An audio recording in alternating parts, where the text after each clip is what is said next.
जय हिंद दोस्तों। हम पूर्वावलोकन की सीरीज कर रहे थे भारतीय इतिहास में। आधुनिक भारत का इतिहास यानी मॉडर्न हिस्ट्री चल रही है, जो कि यूपी में जो पीसीएस होने वाला है और जो आरओ एआरओ होने वाला है, दोनों के लिए महत्वपूर्ण है।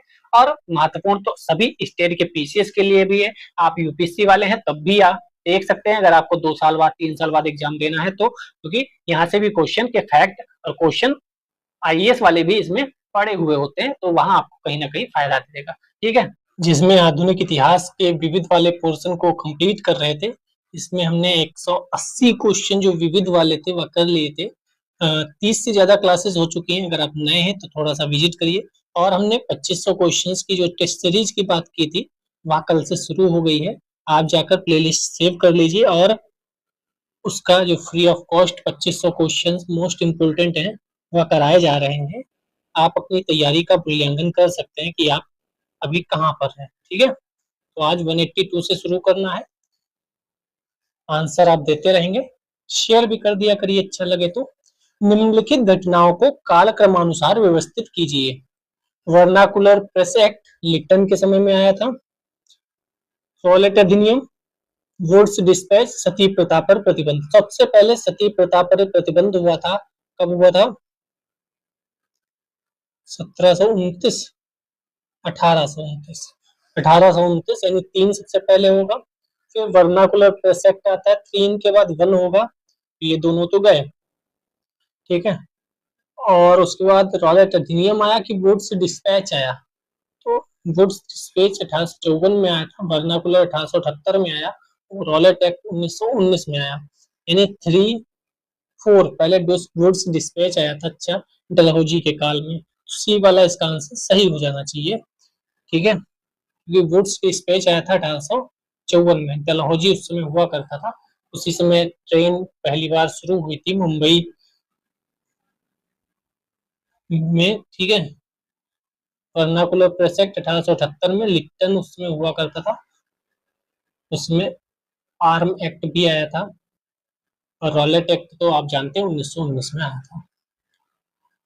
183 में चलते हैं। कौन सी घटना सबसे पहले हुई? तो लिटन का दिल्ली दरबार। अभी मैंने बोला लिटन का जो कार्यकाल था वह 1876 से 1880 था। एंग्लो सिख युद्ध, एंग्लो सिख युद्ध इससे पहले हुआ होगा। संथाल विद्रोह और इल्बर्ट विल विवाद। इल्बर्ट विल विवाद तो बाद में हुआ, सबसे पहले आंग्ल मैसूर के बाद एंग्लो सिख युद्ध होता है। तो लिटन दरबार 1877 में हुआ। संथाल विद्रोह 1855-1856 में हुआ। प्रथम आंग्ल सिख युद्ध जो हुआ वो 1845-46 में हुआ, जब रणजीत सिंह जी की डेथ हो गई। उसके बाद इल्बर्ट बिल विवाद 1883 में हुआ था, ये रिपन के काल में था। इल्बर्ट बिल विवाद में जो समस्या थी वह अंग्रेजों को समस्या ज्यादा थी, भारतीयों को उसमें कोई लेना देना नहीं था। ब्रिटिशर्स ने विरोध जताया था। 184 निम्न योजनाओं की तिथि क्रमानुसार कीजिए। क्रिप्स योजना 1942, माउंटबेटन योजना, उसके बाद आती है कैबिनेट मिशन, वेवल योजना। तो सबसे पहले क्रिप्स होता है, फिर वेवल होता है, 1 के बाद 4। ये वाला आंसर सही हो जाएगा। ठीक है, तो 2-3 जगह हैं जहां पर बहुत ज्यादा क्वेश्चन पूछे जाते हैं। क्रिप्स 1942 कल भी देखे थे, वेवल योजना 1945, कैबिनेट मिशन 1946, माउंटबेटन योजना 1947। चलिए 185 देख लेते हैं। फिर कालानुक्रम व्यवस्थित करना है। Cripps mission, Wavell offer, cabinet mission, Bharat छोड़ो आंदोलन।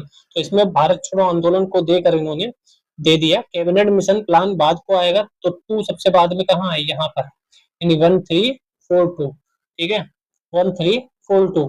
Cripps mission 1942, cabinet mission 1946, Bharat छोड़ो आंदोलन 1942। लेकिन अगस्त 1942 में भारत छोड़ो आंदोलन शुरू हुआ, जब क्रिप्स मिशन आया उसके बाद। ये ध्यान रखिए, क्रिप्स मिशन पहले आता है, भारत छोड़ो आंदोलन उसके बाद शुरू होता है। वेवल योजना 1945, वेवल उस समय वायसराय हुआ करता था। निम्नलिखित को कालानुक्रम में व्यवस्थित करो। अगस्त प्रस्ताव, देखो सेम क्वेश्चन बार बार रिपीट हो रहे हैं। अगस्त प्रस्ताव लिथिगो के काल में आया था 1940 में, क्रिप्स मिशन 1942 में, वेवल योजना 1944 में, मंत्रिमंडल मिशन की योजना या कैबिनेट मिशन 1946 में। ठीक है, वेवल योजना सबसे पहले अगस्त प्रस्ताव आएगा 1, फिर 3 होगा, 1-3, फिर 4-2। ये वेवल योजना 1945 में आती है। चलिए 187 नेहरू रिपोर्ट आपको पता है साइमन कमीशन के बाद आई थी, तो ये सबसे पहले होगी। नेहरू रिपोर्ट से हम जाएंगे अगस्त प्रस्ताव की तरफ। अगस्त प्रस्ताव आया, फिर आया क्रिप्स मिशन आया, और फिर आई वेबल योजना। सबसे बाद को 4 होगा, सब जगह 4 आपको दिख रहा है। सबसे पहले नेहरू रिपोर्ट होगी, तो यहाँ 2 जगह दिख रही है। दूसरे नंबर पर 2 होगा, यानी बी वाला आंसर सही हो जाएगा। ठीक है, ROARO 2018 में क्वेश्चन पूछा जाता है मेंस में। तो क्रिप्स मिशन 1942, अगस्त प्रस्ताव 1940, नेहरू रिपोर्ट 1928, वेबल योजना 1945। 188 पे चलते हैं। निम्नलिखित घटनाओं पर विचार कीजिए। आज सारे क्वेश्चन ये विविध वाले कंप्लीट कर लेंगे, कल पत्र पत्रिकाएं पे क्वेश्चन आते हैं वह पढ़ेंगे। निम्नलिखित घटनाओं पर विचार कीजिए। अगस्त प्रस्ताव 1940।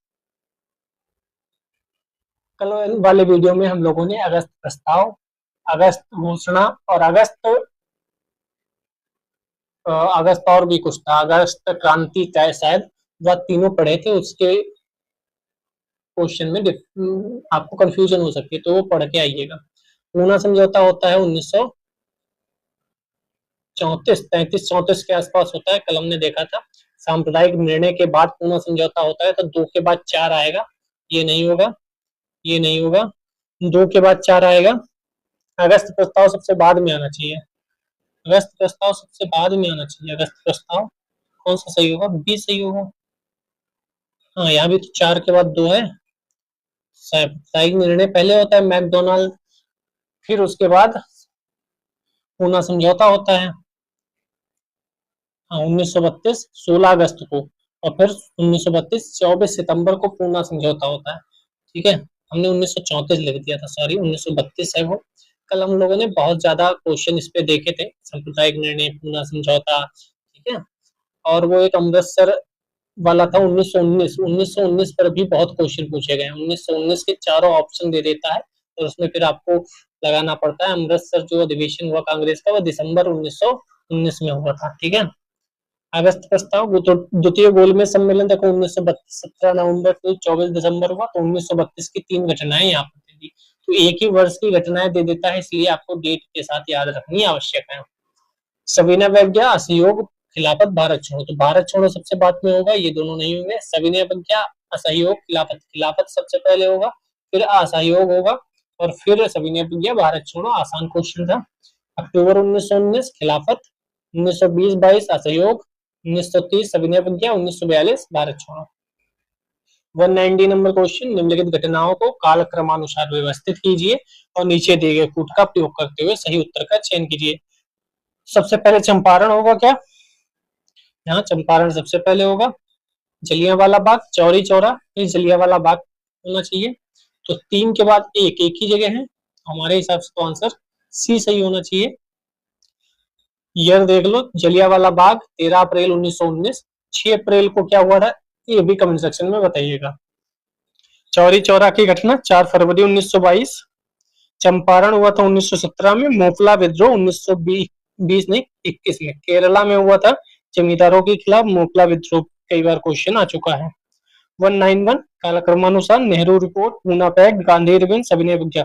तो नेहरू रिपोर्ट सबसे पहले आई, फिर सविनय अवज्ञा हुआ। 14 कहीं पे है, 14 से ही हमें आंसर मिल जाएगा। थोड़ा सा स्मार्ट स्ट्रेटजी किया करिए, 5-5 10-10 सेकंड बचाएंगे तो जीवन आगे सरल हो जाएगा। ठीक है, अच्छा एक और क्वेश्चन था इधर, फिर वही गांधी इरविन, पूना पैक्ट, पूर्ण राष्ट्रीय स्वतंत्रता की घोषणा, सविनय अवज्ञा आंदोलन। तो पहले 3 होना चाहिए, फिर 4 होना चाहिए, फिर 1 2 3 4 1 2 3 4 1 2 पहले वाले में ही 3 4 1 2 देख लो। राष्ट्रीय स्वतंत्रता या पूर्ण स्वतंत्रता, जो लाहौर अधिवेशन जवाहरलाल नेहरू जी की अध्यक्षता, रावी नदी के किनारे 31 दिसंबर 1929 को पूर्ण स्वराज जिसे बोलते हैं आप, पूर्ण स्वराज बोले, पूर्ण राष्ट्रीय स्वतंत्रता बोले, बात एक ही है। सविनय अवज्ञा 6 अप्रैल 1930, गांधी इरविन समझौता 5 मार्च 1931, पूना पैक्ट 24 सितंबर 1932। डेट के साथ याद रखो, बहुत बार पूछी गई हैं, आप कल परसों और आज के वीडियो में देख सकते हैं। घटनाओं पर विचार कीजिए। गांधी इरविन, सांप्रदायिक पंचायत, द्वितीय गोलमेज, नेहरू रिपोर्ट। सबसे पहले नेहरू रिपोर्ट आएगी, तो ये गलत, ये गलत। फिर गांधी इरविन समझौता होगा, उसके बाद द्वितीय गोलमेज सम्मेलन होगा। तो 1 पहले आएगा, 3 बाद को आएगा, तो ये तो गलत है, 3 पहले लिखा है, यानी डी वाला आंसर सही होना चाहिए। ठीक है, दिमाग आप समझ रहे हो कैसे लगाना है। 1928 5 मार्च 1931 गांधी इरविन और द्वितीय गोलमेज सम्मेलन बाद को हुआ और सांप्रदायिक पंचायत या पूना पैक्ट उसके बाद में हुआ। 194 राजगोपालाचारी योजना 1944 में आई थी, 1944 में। केवल योजना 45 में, कैबिनेट मिशन 46 में, माउंटबेटन योजना 47 में। तो एबीडीसी कहीं है, हाँ यहाँ पे एबीडीसी दिख रहा है, यही वाला सही होना चाहिए। 1944, 1945, कैबिनेट मिशन 1946, माउंटबेटन 1947। मैंने सही बताया? हाँ सही बताया। चलिए घटनाओं पर विचार कीजिए। तो क्रिप्स मिशन, नेहरू रिपोर्ट, अगस्त प्रस्ताव, केवल योजना। सबसे पहले नेहरू रिपोर्ट आएगी 3, फिर उसके बाद आएगा अगस्त प्रस्ताव 3, 2, 1, 4। क्योंकि आप जानते हैं नेहरू रिपोर्ट आई थी 1928 में, अगस्त प्रस्ताव या लिन-लिथगो प्रस्ताव भी बोलते हैं, वायसराय लिन-लिथगो था उस समय। क्रिप्स मिशन 1942, फिर 1945। वेबल योजना आई थी 1944 में, नहीं 1945 में, 1945 में आई थी। ठीक है,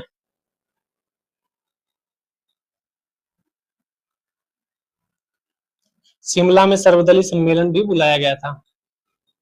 चलिए 197 मैकडोनाल्ड कम्युनल अवार्ड से ये लेना देना था इनका। टेलॉजी डॉक्ट्रिन ऑफ लैब्स आप जानते हैं, डॉक्ट्रिन ऑफ लैब्स टेलॉजी की नीति थी।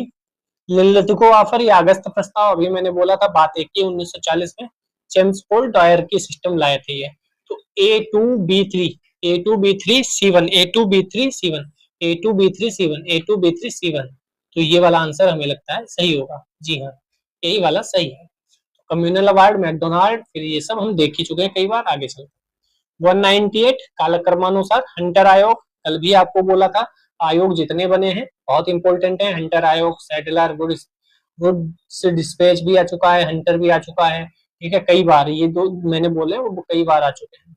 वुड डिस्पैच 1854 में डलहौजी के समय शिक्षा के लिए था ये। हंटर आयोग बाद को बना है, तो सी पहले आएगा, ए बाद को आएगा, तो ये दोनों में से कोई होना चाहिए। सैंडलर जो है वह हंटर आयोग की स्थापना 1880 से 84 1882 में की गई। सैंडलर 1917 में आया, सैंडलर 1917 में आया। सार्जेंट सबसे बाद को आया, तो डी वाला ऑप्शन सही होना चाहिए। ठीक है, पढ़ लो, बहुत इंपॉर्टेंट है, जो इंपॉर्टेंट है उसकी व्याख्या देखते रहो। Wood's despatch board of control के प्रधान थे वे, उनके उसमें 1854 में आया था, 1854 याद रखोगे वही बहुत है।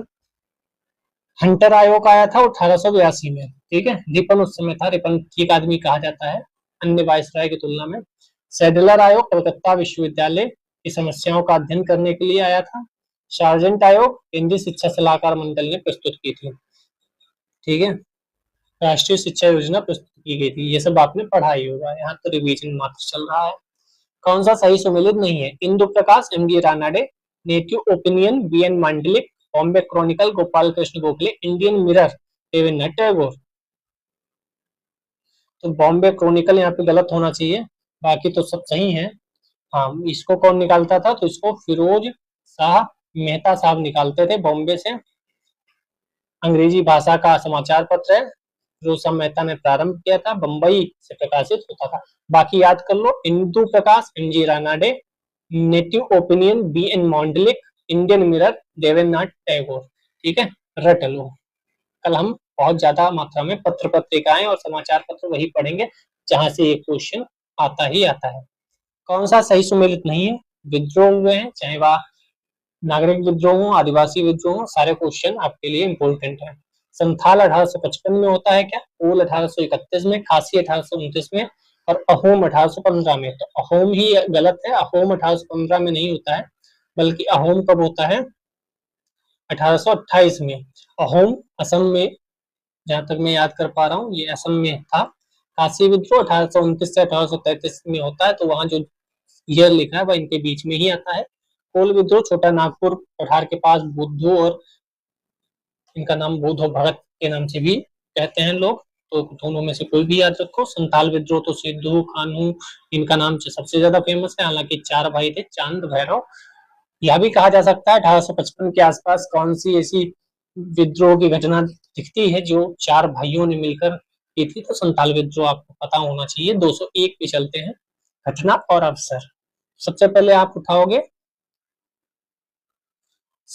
पूर्ण स्वाधीनता दिवस या पूर्ण स्वराज, ए वाला, वो 31 दिसंबर 1929 में हुआ था। ठीक है, फिर हम डांडी मार्च उठा लें। डांडी मार्च कब हुआ था? 12 मार्च 1930 से शुरू हुआ था। ठीक है, ए का 2, सी का 4, A2C4, एक ही जगह देखो, ए का 2 अगर पता है तब भी आंसर मिल जाता है। बी, पूर्ण स्वराज दिवस कब बनाया गया? B1 26 जनवरी 1930 को मनाया गया, ये भी हमें पता है, इसीलिए बात को हम उसको गणतंत्र दिवस के रूप में मनाने लगे, क्योंकि उसकी जो वैल्यू है वह बनी रहे। डी, 5 सितंबर 1931 को द्वितीय गोलमेज सम्मेलन होता है। ठीक है, तो 31 दिसंबर 1929, 26 जनवरी 1930, 12 मार्च 1930, सितंबर से दिसंबर तक द्वितीय गोलमेज सम्मेलन हुआ था। फिर सही सुमेलित कर लो। कई बार होम रूल आंदोलन को गृह शासन आंदोलन कहा जाता है, ध्यान रखिएगा। एनी बेसेंट जी गृह शासन अधिनियम सॉरी आंदोलन या होम रूल आंदोलन कोई भी आए तो वह एनी बेसेंट तिलक साहब के पास जाएगा। लखनऊ अधिवेशन में अंबिका चरण मजूमदार जी थे। कांग्रेस का जो 1929 लाहौर रावी नदी के किनारे पूर्ण स्वराज प्रस्ताव पारित हुआ जवाहरलाल नेहरू जी की अध्यक्षता में। बिहार की बात आएगी तो डॉक्टर राजेंद्र बाबू वहां पर उपस्थित रहेंगे। और हिंदू कुमार याग्निक शायद थे, वह भी यही बिहार में ही थे चंपारण के समय, अगर मैं गलत नहीं हूं तो। ठीक है, आप चेक कर सकते हैं। A1 B2 C का 4, यानी ए वाला ऑप्शन सही हो जाएगा। डी का 3। चलिए,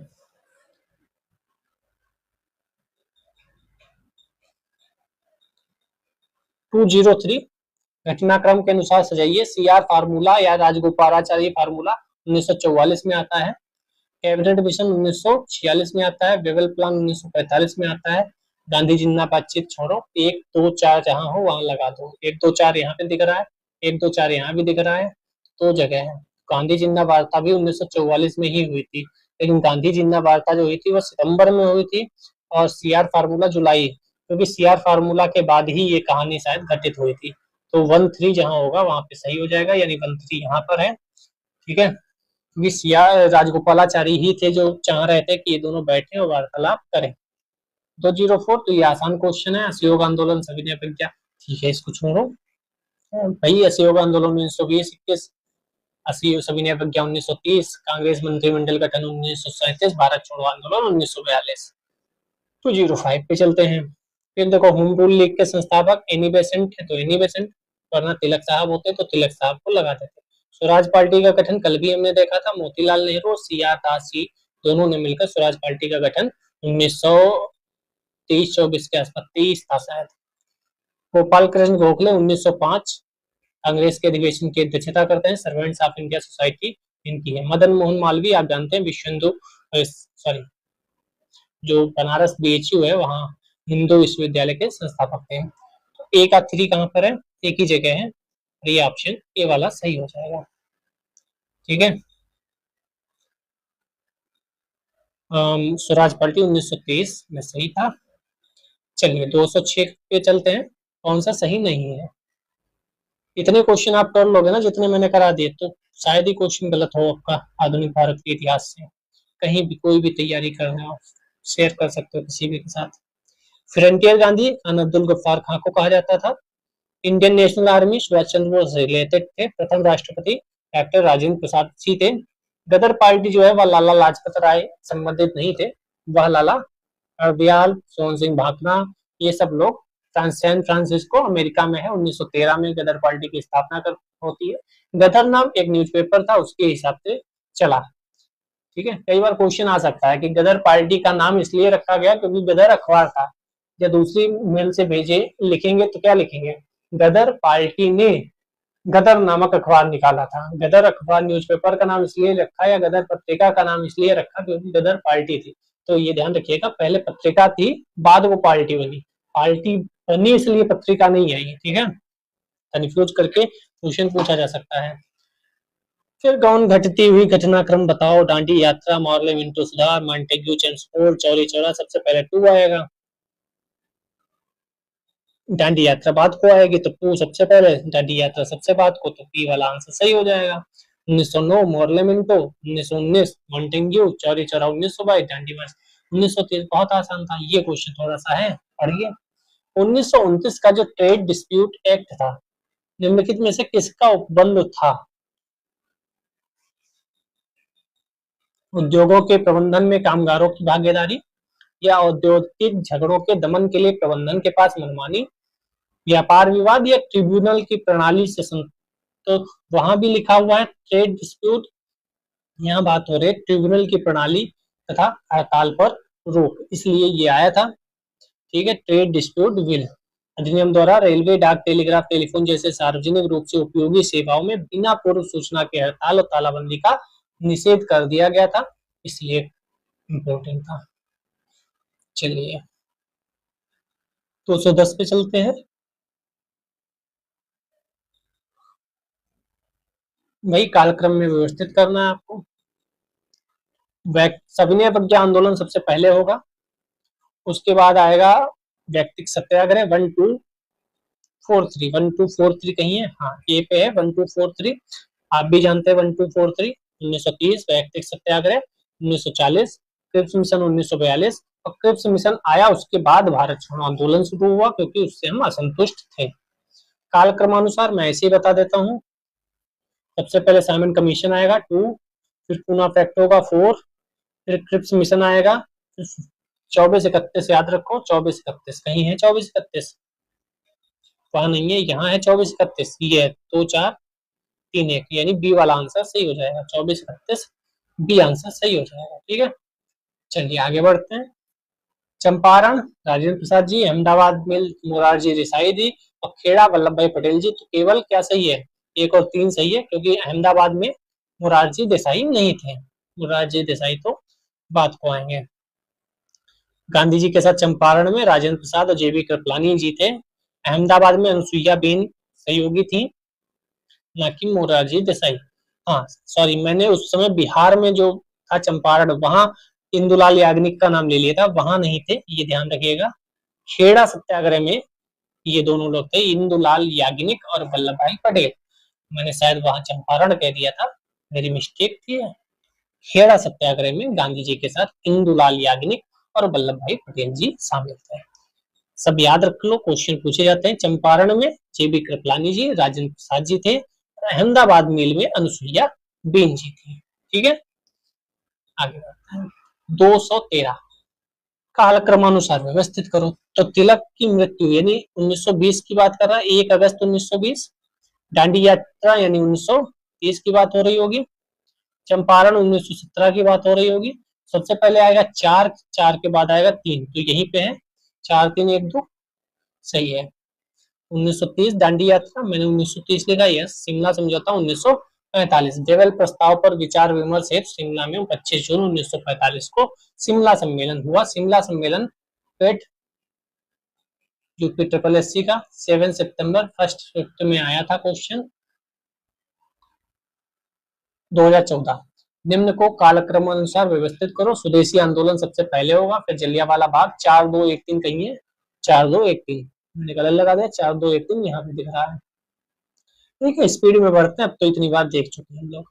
215 सही कालक्रमानुसार व्यवस्थित करो। Cabinet mission, Poona pact, Poona pact सबसे पहले होगा, फिर शिमला कॉन्फ्रेंस, नहीं पूना पैक्ट, फिर भारत छोड़ो आंदोलन, फिर शिमला कॉन्फ्रेंस, फिर इधर 1243 यहाँ पे है।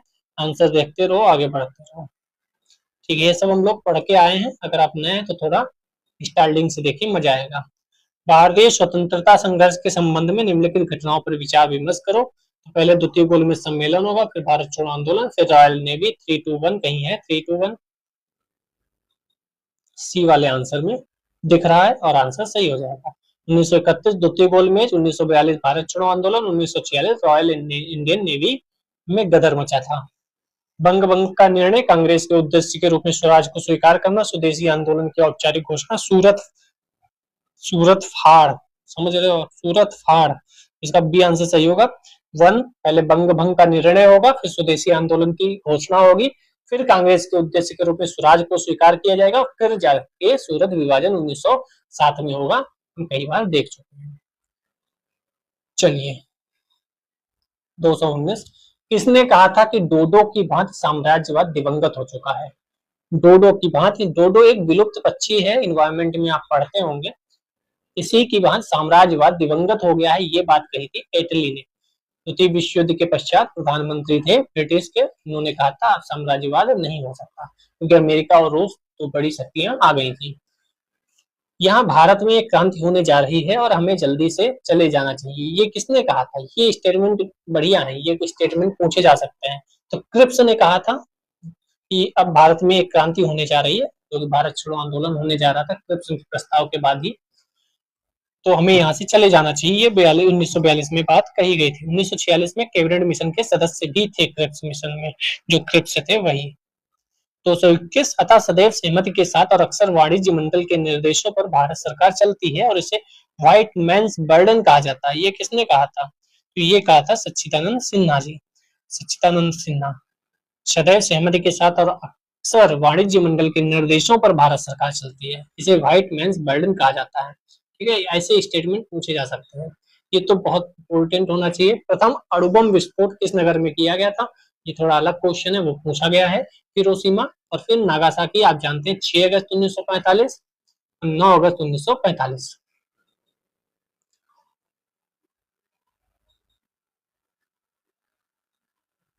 जापान ने 15 अगस्त 1945 को संयुक्त शक्तियों के समक्ष आत्मसमर्पण कर दिया था। फ्रांसीसी क्रांति कब हुई थी? 1779 में हुई थी। ठीक है, विविध वाले हम कर रहे हैं तो विविध वाले में ये भी क्वेश्चंस आते हैं। 1779, 79 नहीं, 89 है, सॉरी मैंने गलत कर दिया, 1789 होना चाहिए ना, 1789 होगा, वो बातों बातों में गलत होगा, 1789 है। 224, निम्नलिखित घटनाओं का कालक्रमानुसार व्यवस्थित करो। तो मोपला विद्रोह अभी देख कर आए थे 1921, चंपारण 1917, अमृतसर घटना हुई थी उसके बाद, चौरी चौरा उसके बाद। सी ए डी बी, सी वाला आंसर सही हो जाएगा। कई क्वेश्चन देख कर आए, 1917 चंपारण, 1919 अमृतसर, 1921 मोपला, चौरी चौरा घटना 1922। देख लेते हैं 225 भी। जवाहरलाल नेहरू मृत्यु के समय भारत के प्रधानमंत्री की चौथी पदावधि में थे। क्या वो चौथी पदावधि थी उनकी? जवाहरलाल नेहरू ने संसद सदस्य के रूप में रायबरेली का प्रतिनिधित्व किया था। क्या वह रायबरेली से प्रतिनिधित्व करते थे? भारत के प्रथम गैर कांग्रेसी प्रधानमंत्री 1977 में पद पर नियुक्त हुए। कौन से क्वेश्चन के स्टेटमेंट आपको सही लग रहे हैं? तो 1 और 3 दोनों सही है, रायबरेली वाला जो मैटर है वह गलत है। ठीक है, इलाहाबाद आप जानते हैं प्रयागराज के फूलपुर से संसदीय क्षेत्र का प्रतिनिधित्व करते थे। प्रयागराज ध्यान रखिएगा, फूलपुर भी ध्यान रख सको तो बढ़िया है। फूलपुर में क्या है जो फेमस है? यूपी स्पेशल में आप फूलपुर को पढ़ते होंगे, देखते हैं कितने लोगों को पता है, कमेंट सेक्शन में बताइएगा। प्रथम गैर कांग्रेसी जो थे वो मोरारजी देसाई थे 1977 में। निम्नलिखित घटनाओं को उनके सही कालानुक्रम में व्यवस्थित करो। लखनऊ समझौता, गांधी इरविन, पूना पैक्ट, ये तो बहुत लंबे लंबे पूछ दिए, आसान है। लखनऊ समझौता सबसे पहले होगा, फिर गांधी इरविन समझौता होगा, नहीं फिर सविनय अवज्ञा होगा। अच्छा, अंतिम रूप से वापसी, तो यही होगा, तो यही होना चाहिए। 1243, 1243 है कहीं? 1243, 1243, 1234, 1931, 1932, 1934, हाँ 1234 सही है, 1234। थोड़ा सा कंफ्यूज हो गया, 1234 ठीक है, क्योंकि 1916 लखनऊ अधिवेशन को पता है, गांधी इरविन 1931, पूना समझौता 1932, अंतिम रूप से सविनय अवज्ञा आंदोलन की वापसी 1934 में हुई थी। इसमें पूछा कौन सी जोड़ी सुमेलित है? सबसे सुमेलित यही है, लखनऊ समझौता। गांधी इरविन 1931 में हुआ, शिमला समझौता 1945 हुआ, पूना समझौता 1945 भी सही होगा, शिमला समझौता 1945। और लियाकत देसाई 1945 में, लियाकत और अली और भुला भाई देसाई के साथ समझौता हुआ, यानी ए और सी दोनों सही है इसका ऑप्शन। ठीक है, इसीलिए स्टार बना हुआ है। चलिए 228 पे चलते हैं, कौन सा सही सुमेलित नहीं है? फतेह सिंह राठौर, टाइगर मैन, सुरेश तेंदुलकर राजनीति शास्त्री, तेंदुलकर समिति भी एक बनी हुई है आप जानते हैं, उसको भी इम्पोर्टेंट है, याद रखिएगा। मणिकौल फिल्म निर्माता थे, आर एस शर्मा इतिहासकार थे। तो तेंदुलकर जो है वह इतिहासकार नहीं थे, वह सॉरी राजनीति शास्त्री नहीं थे बल्कि अर्थशास्त्री थे। ठीक, क्वेश्चन विविध वाले में ऐसे आ जाते हैं। चौरी चौरा, यरवदा, नोआखाली, बारदोली। आसान क्वेश्चन है, स्टार है, क्यों? क्योंकि सही सुमेलित नहीं है। बारदोली गुजरात में, सबको पता है। चौरी चौरा उत्तर प्रदेश के गोरखपुर में हुई थी, ये भी सबको पता है।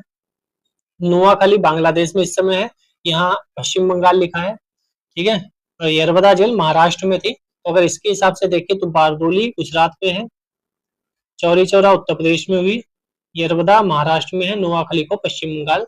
जोड़ दो अगर तो ए का 2 और बी का 4, ए का 2, बी का 4, सी का 1 और डी का 3। ये वाला सही होना चाहिए, इन्होंने जो ऑप्शन दिया था। लेकिन नोआखाली आज के समय में देखा जाए तो पश्चिम बंगाल में नहीं बल्कि बांग्लादेश में है। अगर आप ऐसे क्वेश्चन आए तो सबसे ज्यादा करेक्ट जो है वह मार के आए, क्योंकि सी वाला सबसे ज्यादा करेक्ट है, बाकी ये बाहर हो ही जाते होंगे क्वेश्चन। कौन सा सही नहीं है? राष्ट्रगीत वंदे मातरम की रचना बंकिम चंद्र चटर्जी ने मूल बंगला में की थी। अगर कहीं पे बंकिम चंद्र चट्टोपाध्याय भी लिखा आ जाए तो गलत मत करिएगा, क्योंकि शायद बंकिम चंद्र चट्टोपाध्याय को ही चटर्जी कहा जाने लगा, जहां तक मुझे मैंने पढ़ा हुआ है। बाकी आप चेक भी कर सकते हैं। राष्ट्रगीत वंदे मातरम की रचना बंकिम चंद्र चटर्जी ने मूल बंगला में की थी। मेन बात ये कि बंगला भाषा में की थी क्या? शक संवत पर आधारित राष्ट्रीय पंचांग में एक चैत्र सामान्यतः 22 मार्च को और अधिवर्ष में 21 मार्च को पड़ता है। तो ऐसा कोई जरूरी है क्या कि 21 को ही 22 को ही पड़ेगा? राष्ट्रीय ध्वज के प्रारूप को संविधान सभा ने 22 जुलाई 1947 को अपनाया था। रविन्द्रनाथ टैगोर द्वारा मूल बंगला में रचित जनगण मन के हिंदी संस्करण को संविधान सभा ने 24 जनवरी 1950 को अपनाया। पहला वाला जो है वही सही नहीं है, क्योंकि वंदे मातरम की रचना बंकिम चंद्र चटर्जी ने मूलतः संस्कृत और बंगाली दोनों भाषाओं में की थी, क्योंकि वहां लिखा है बंगला में की थी, मिश्रित प्रयोग से की गई थी, ठीक है। 231 पे चलते हैं। स्वतंत्रोत्तर काल में घटित निम्नलिखित घटनाओं को कालक्रमानुसार व्यवस्थित कीजिए। 1947 के बाद की ये घटनाएं हैं: गोवा मुक्ति, दलाई लामा का भारत आना, चाउ एन लाई को भारत में आगमन, क्रुश्चेव एवं बुल्गानिन की भारत यात्रा। तो मुझे भी नहीं पता, देख लेते हैं क्या क्या घटनाएं हुई। तो गोवा सबको पता होता है, 1961 में गोवा को फौज भेजकर मुक्त करा लिया गया। पुर्तगीज यहाँ सबसे बाद को भारत से बाहर निकले थे, ठीक है। वर्ष 1955 में नेहरू एक बड़ी ही महत्वपूर्ण यात्रा पर सोवियत संघ गए और उसी बाद में क्रुश्चेव और बुल्गानिन भारत आए थे। 1959 में तिब्बत में बड़ा विद्रोह हुआ। दलाई लामा अपने हजारों अनुयायियों के साथ तिब्बत से भारत आ गए। उन्हें भारत में शरण अवश्य दी गई, लेकिन निर्वासन में सरकार बनाने की इजाजत नहीं दी गई और न ही राजनीतिक गतिविधियों की इजाजत दी गई। चाउ एन लाई को बातचीत के लिए 1960 में दिल्ली बुलाया गया, लेकिन कोई विशेष नतीजा नहीं निकला। यानी 1955, 1959 सबसे पहले क्रुश्चेव, यानी चौथा नंबर सबसे पहले आएगा, पहला बाद को आएगा। तो ये नया क्वेश्चन ऐसे होते हैं, अब नहीं पूछे जाएंगे जहां तक मेरा आइडिया है, क्योंकि अब बहुत क्वेश्चन है पूछने को। कभी कभार पूछ लेते तो छोड़ के आने वाली चीजें हैं, इतना लोड नहीं लेना है, 100 में 100 क्वेश्चन करने नहीं होते हैं। भारत और पाकिस्तान के बीच शिमला समझौता हस्ताक्षरित हुआ था, ये तो सबको पता होगा, 1972 में हुआ था। ये 1947 के बाद की भी कुछ घटनाएं हैं। 1971 के भारत पाक युद्ध में जब बांग्लादेश को हमने स्वतंत्र करा दिया और वहां के तत्कालीन राष्ट्रपति जुल्फिकार अली भुट्टो के बीच एक शिखर सम्मेलन हुआ, इंदिरा गांधी और भुट्टो के बीच, जिसको शिमला सम्मेलन कहा जाता है, शिमला समझौता कहा जाता है, ठीक है। 233 भारत ने ऑपरेशन विजय किस देश के विरुद्ध चलाया था? तो ये उस समय पाकिस्तान के विरुद्ध चलाया था। 1999 में कारगिल विवाद के दौरान सफल सैन्य ऑपरेशन था। जितने भी ऑपरेशन पाकिस्तान के खिलाफ हुए हैं किसी भी प्रधानमंत्री के नेतृत्व में, सब सफल ही हुए हैं। कृषक दिवस मनाया जाता है। कृषक दिवस कब मनाया जाता है? तो ये 23 दिसंबर को मनाया जाता है। क्यों मनाया जाता है ये महत्वपूर्ण है, क्योंकि हमारे भूतपूर्व प्रधानमंत्री स्वर्गीय चौधरी चरण सिंह जी की स्मृति में प्रतिवर्ष मनाया जाता है किसान दिवस 23 दिसंबर को। दिवस क्वेश्चन पूछे जाते हैं, दिवस आपको पता होने चाहिए।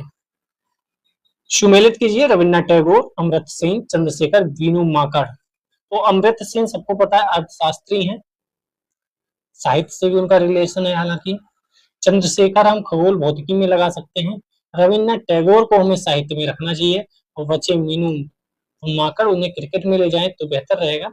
तो ए का 3 यस, बी का 1 यस, सी का 4 यस। हाँ, तो ऐसे भी क्वेश्चन सही हो जाते हैं, क्योंकि अमृत सेन साहित्य भी लिख सकते हैं, लेकिन साहित्य मतलब वो किताबें लिखते हैं बहुत ज्यादा, लेकिन अर्थशास्त्री हैं तो वो मेन है, ठीक है। तो पहली बार में ही टिक नहीं मार देना है। 1998 में अर्थशास्त्र का नोबेल मिला था अमर्त्य सेन जी को, ये भी याद रखना चाहिए। चंद्रशेखर सीमा एक होती है जो फिजिक्स के विद्यार्थी हैं, वो भौतिक विज्ञान के विद्यार्थी हैं, वह जानते हैं। उन्हें भी 1983 में भौतिकी का नोबेल पुरस्कार मिला था। और मजे की बात है, रविन्द्रनाथ टैगोर साहब को भी 1913 में नोबेल पुरस्कार मिला था गीतांजलि के लिए। इसमें जो चार थे, जो तीन महत्वपूर्ण हैं, जिन्हें क्वेश्चन आ चुका है कई बार, वह तीनों नोबेल पुरस्कार विजेता हैं। वीरू माकड़ प्रसिद्ध क्रिकेट खिलाड़ी हैं। वो नहीं भी पता होता तब भी आप आंसर टिक कर देते, 3 अगर सही है तो चौथा तो अपने आप टिक हो ही जाएगा। प्रथम भारतीय नोबेल पुरस्कार विजेता कौन थे? तो वही अभी हम पढ़ के आए, रविन्द्रनाथ टैगोर जी, 1913। 237 भारतीय राष्ट्रीय कांग्रेस से संबंधित निम्नलिखित घटनाओं पर विचार कीजिए। भगत सिंह को फांसी गांधी इरविन समझौता के बाद होती है, इसीलिए कराची जाते समय इन्हें काले झंडे दिखाए जाते हैं कि आपने भगत सिंह की फांसी नहीं रुकवाई। भारतीय राष्ट्रीय कांग्रेस का 1931 कराची अधिवेशन इसके बाद ही हुआ होगा, ठीक है। चंद्रशेखर आजाद की शहादत पहले हो गई थी, 4 पहले होगा, फिर 1 2 3 अपनी लाइन से हो जाएंगे, ठीक है। गांधी इरविन समझौता 5 मार्च 1931, चंद्रशेखर आजाद की शहादत 27 फरवरी 1931, और भगत सिंह की फांसी बाद को होती है 23 मार्च को, और फिर लास्ट में 29 से 31 मार्च कराची अधिवेशन हो जाता है। ये विशेष अधिवेशन था। यहाँ सरदार वल्लभ भाई पटेल, जहां तक मुझे याद आ रहा है, अधिवेशन की अध्यक्षता करते हैं। कमेंट में बताइएगा क्या मैं सही हूँ। भारतीय राष्ट्रीय कांग्रेस से संबंधित निम्नलिखित घटनाओं पर विचार कीजिए। 1929 का भारतीय राष्ट्रीय कांग्रेस का लाहौर अधिवेशन होता है। यस, ये तो सही है। गांधी इरविन समझौता होता है, क्रमानुसार ही बताना है, काल क्रमानुसार। तो गांधी इरविन समझौता तो बाद को होता है, फिर उसके बाद कराची अधिवेशन होता है। अच्छा, यहाँ राजगुरु जी की फांसी दे दी, ना कि भगत सिंह की। तो पहले होगा 1, फिर होगा 2, फिर होगा 4, फिर 3, 1 2 4 3, यही आंसर सही है। वहां भगत सिंह दे दिया था, यहाँ राजगुरु दे दिया। अगले वाले क्वेश्चन में सुखदेव की फांसी दे देगा, ठीक है। इतना क्वेश्चन घुमा फिरा के पूछा गया, समझ रहे हैं आप। बटुकेश्वर दत्त भगत सिंह के साथ सेंट्रल असेंबली में बम फेंकते हैं। वल्लभ भाई पटेल, पटेल जी को ऑपरेशन पोलो से लगाओ हैदराबाद के खिलाफ।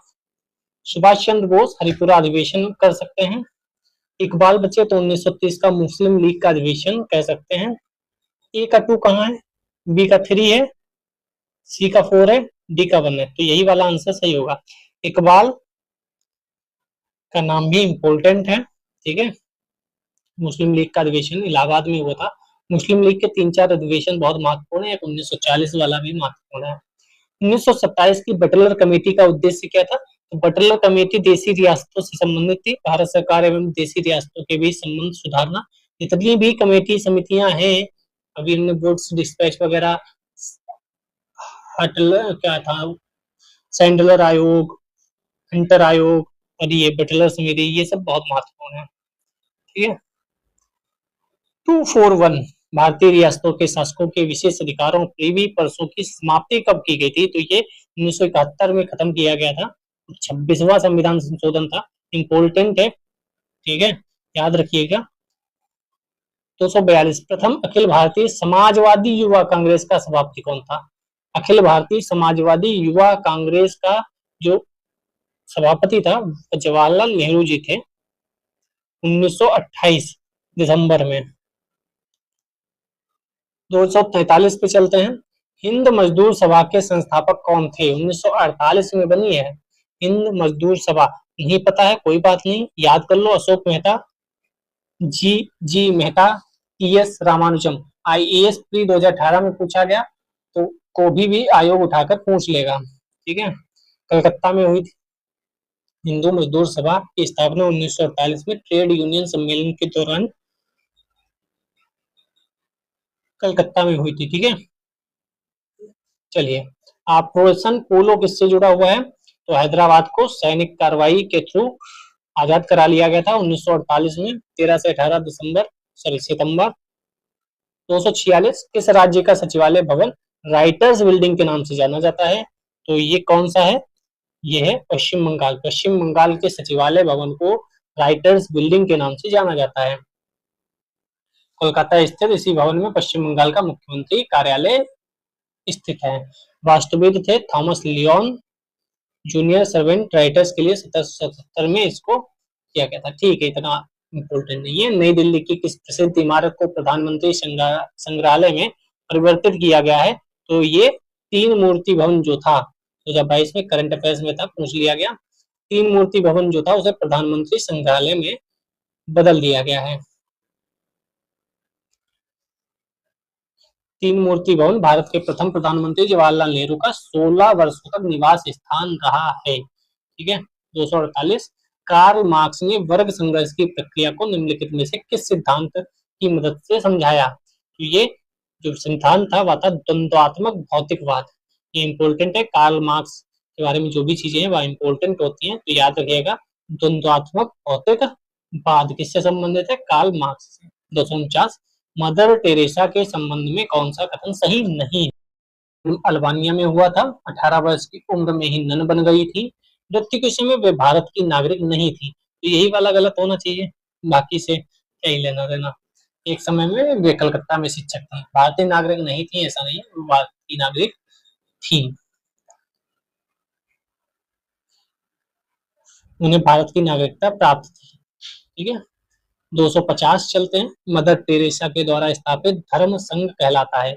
Missionaries of charity, charity for all, organisation of love, sisters of charity. तो ये मिशनरीज ऑफ चैरिटी के नाम से चलता था, 1950 में स्थापित था।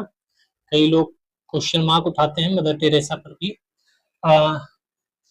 कई लोग कहते हैं नहीं, बढ़िया लोग थे, अपने अपने विचार हैं। चीन ने तिब्बत पर कब्जा कब किया? तो अभी देख कर आए थे दलाई लामा जी भारत कब आए थे? 1959 में। तो 1959 में ही जब कब्जा किया तभी 1959 में वह वापस आ गए थे।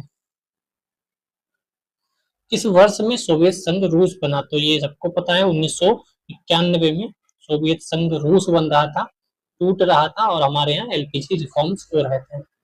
253 भारत पाकिस्तान के किस युद्ध के पश्चात बांग्लादेश स्वतंत्र बना? तो दिसंबर 1971 या मार्च 1971? तो ये दिसंबर 1971 की बात है, 3 दिसंबर 1971। ठीक है, आप पॉज करके इसको पढ़ लीजिएगा। 254 जर्मनी का एकीकरण कब हुआ? ये भी महत्वपूर्ण है। 3 अक्टूबर 1990 को जर्मनी संयुक्त राज्य अमेरिका प्रभावित पश्चिमी जर्मनी एवं रूस प्रभावित पूर्वी जर्मनी में विभाजित हो गया था, और फिर इसका 1990 में पुनः एकीकृत हो गया। 255 संयुक्त राज्य अमेरिका का 1941 ईस्वी में दूसरे विश्व युद्ध में शामिल होने का मुख्य कारण क्या था? युद्ध यूरोपीय शक्तियों में था क्या? इसलिए नहीं। अमेरिकन बैंकरों ने जर्मनी को ऋण दे रखा था क्या? अमेरिकन की तटस्थ विदेश नीति या पर्ल हार्बर पर आक्रमण? तीसरा नहीं, लास्ट वाला, पर्ल हार्बर पर आक्रमण होता है, इसलिए संयुक्त राज्य अमेरिका भी कूद जाता है। जापान द्वारा अमेरिकी हवाई द्वीप स्थित जो हवाई द्वीप है, आप जानते हैं, वहां ज्वालामुखी निकलते रहते हैं और वोल्केनो की वजह से आप पढ़ते रहते हैं करंट अफेयर्स में। ठीक है, उस पर आक्रमण कर दिया था जापान ने। 256 संयुक्त राज्य अमेरिका के प्रथम राष्ट्रपति जॉर्ज वाशिंगटन थे, 1797 तक रहे, 1789 से। 257 निम्नलिखित में से संयुक्त राज्य अमेरिका का वह राष्ट्रपति कौन था जिसने राष्ट्रपति पद से त्यागपत्र दिया था? त्यागपत्र देने वाले रिचर्ड निक्सन थे। करंट अफेयर्स में रहा होगा शायद, या कुछ उस समय चर्चा में हो। बिशप टूटू किस देश से संबंधित है? तो बिशप टूटू जो है वह दक्षिण अफ्रीका से संबंधित है। बिशप डेस्मंड टूटू दक्षिण अफ्रीका के एक अश्वेत पादरी थे जिन्होंने 1980 के दशक में रंग भेद का विरोध किया था। 1984 में शांति का नोबेल पुरस्कार मिलता है और 2005 में गांधी शांति पुरस्कार भी उन्हें प्राप्त होता है। 259 चीन ने, बस 2-4 क्वेश्चन और बचे हैं। चीन में वास्तविक कागज के निर्माण का श्रेय किसको दिया जाता है? ये इंपॉर्टेंट है, कागज के निर्माण जो है वह साइलून को दिया जाता है। कागज का निर्माण कहा जाता है चीन से ही प्रारंभ हुआ 105 ईस्वी में, मतलब समझ रहे हो, तब जब मुगल उगल कोई थे ही नहीं, बहुत पहले भाई, हर्षवर्धन से भी पहले। कौन सा कथन सही है? सुकरात प्लेटो के शिष्य थे, प्लेटो सुकरात के शिष्य थे, प्लेटो अरस्तु के शिष्य थे, सुकरात एवं प्लेटो अरस्तु के शिष्य थे। तो ये टिकड़ी आप याद रखिए, प्लेटो सुकरात के शिष्य थे, प्लेटो जो थे वो सुकरात के शिष्य थे, और अरस्तु जो थे वो प्लेटो के शिष्य थे। मैं कैसे याद रखता हूँ? अरस्तु जो हूँ वो प्लेटो के शिष्य हैं और प्लेटो सुकरात के शिष्य हैं। एसपीए से याद रखिए, याद रखिए, सुकरात के शिष्य प्लेटो, प्लेटो के शिष्य अरस्तु। ABCD में उल्टा क्रम कर दो, ए पहले आता है, फिर पी आता है, फिर एस आता है, ABC में उल्टा कर दो। ठीक है। 261 पुनर्जागरण संस्कृति के इटली में प्रारंभ होने का क्या कारण था? क्योंकि वहां विचारों को व्यक्त करने की स्वतंत्रता थी। 262 ब्रिटिश भारत में हुए विद्रोहों के संदर्भ में कल्लार नाम से जाने गए लोग निम्नलिखित में से किस क्षेत्र के थे? तो कल्लार जो थे वो मदुरई, आप जानते हैं दक्षिण भारत में मदुरई, मदुरई किसकी राजधानी थी एंशिएंट हिस्ट्री में, बताइएगा जरा। 263 1909 का अधिनियम संबंधित था द्वैध शासन से, विकेंद्रीकरण से, विधान परिषद से, मताधिकार? पृथक मताधिकार ज्यादा महत्वपूर्ण है। पृथक मताधिकार जो मुस्लिम कम्युनिटी को दे दिया गया था। मॉर्ले को लिखा था मिंटो ने कि हम नाग के दांत बो रहे हैं और इसका फल भीषण होगा। ठीक है, ये जो किसने किससे कहा याद रखेंगे तो चीजें आसान हो जाएंगी। अगर आ गया क्वेश्चन तो उस क्रांतिकारी महिला का नाम बताइए जिसने बिजौलिया किसान आंदोलन में भाग लिया था। कौन सा? बिजौलिया किसान आंदोलन। गिरफ्तार किया गया, ये शायद राजस्थान की थी। एक बार और क्वेश्चन आ चुका है, रमा देवी। ठीक है, बिजौलिया याद रखिएगा। 265 आसान है। भारतीय राष्ट्रीय कांग्रेस बनी थी 1885 में। एकात्री एक ही जगह है, देखो अब बाकी दिमाग लगाएगा ही नहीं व्यक्ति, आराम से देखा एकात्री एक ही जगह, टिक करो, भाग भाग चलो। भारतीय जनसंघ 1951 में बनता है। साम्यवादी दल 1972 में बनता है। नहीं, साम्यवादी तो पहले बना था 1925 में ही, MN रॉय शायद। और ये AIADM के 1972 में बनता है। ठीक है, AIMDA के 1972। चलिए, इंपीरियल गजेटियर इम्पोर्टेंट है। इंपीरियल गजेटियर के संकलनकर्ता कौन थे? तो विलियम विल्सन हंटर जो थे वह इंपीरियल गजेटियर ऑफ इंडिया का संकलन करता थे। 267 ग्रामीण स्थानीय शासन का पंचायती राज नामांकन किस भारतीय नेता के सुझाव का परिणाम था? तो महात्मा गांधी। और कौन हो सकता है महात्मा गांधी के अलावा? ग्रामीण स्थानीय शासन का पंचायती राज नामांकन महात्मा गांधी के सुझाव का परिणाम था। लाइक कमेंट शेयर कर ही दिया होगा। 268 पे चलते हैं। भारतीय राष्ट्रीय कैलेंडर का प्रथम महीना कौन सा होता है? तो सबको पता होगा, चैत्र। चैत्र जो है वह पहला महीना होता है। ठीक है, चैत्र। तो यहाँ पे खत्म होती है हमारी कलम पढ़ेंगे, पत्रिकाएं, पुस्तकें और उनके लेखक। यहाँ से भी क्वेश्चन 100% आपको मिलते हैं। जय हिंद, जय भारत।